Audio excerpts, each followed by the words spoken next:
Okay, basics of force, and you're wondering, okay, so we're doing chemistry lessons, and actually force is involved in chemistry, believe it or not. Okay, so basics of force. Let's talk about this. The basics. First, you have speed. Distance is something travels in a certain amount of time. Now we have the speed. Change in distance over change in time. So dividing. Velocity. Speed in a certain directions. That's why we have arrows here. Speed in this direction. Here. There. Okay, so there's the basic definitions in force. Okay, let's talk about acceleration.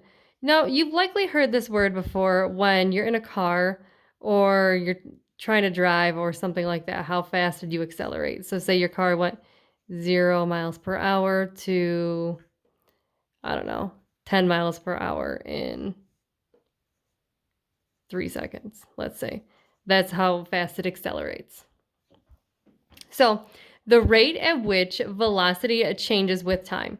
Acceleration, final velocity minus the initial velocity over time or divided by time.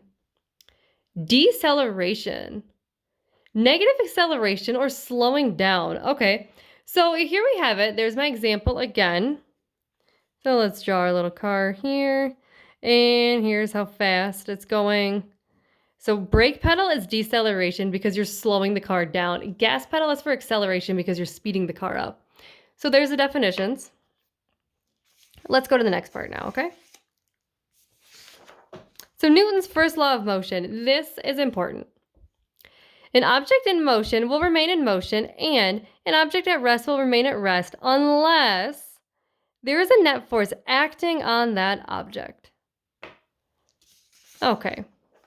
So this is also the law of inertia, or also known as Newton's first law of motion. Okay, so let's scoot this in. For an example, we have Earth. We have the moon, and it's going around the Earth. Inertia takes it this way. Gravity is pulling it this way and around. Inertia is the resistance of any physical object to any change in its velocity. So obviously we have the Earth and the moon. The moon is not going to crash into the Earth. We have gravity and inertia working on it right now. And that's why it doesn't crash. Okay, momentum. Momentum, measure how difficult it is to change the inertia of an object. Momentum is mass times velocity. Acceleration, again, net force divided by mass. Net force, mass times acceleration. So this is how we figure out momentum. Okay, now we have Newton's second law of motion. The acceleration of an object is equal to the net force on an object divided by the mass. Okay, so we kind of saw that in the equations already. So let's go to the third law of motion.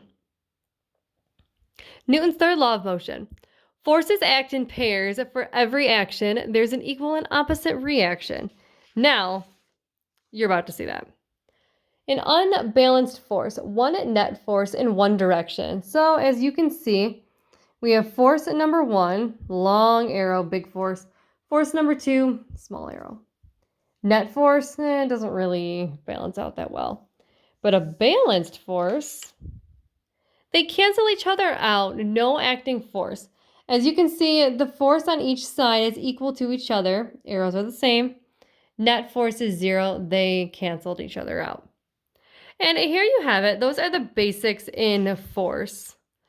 And hopefully that gives you a better understanding of everything.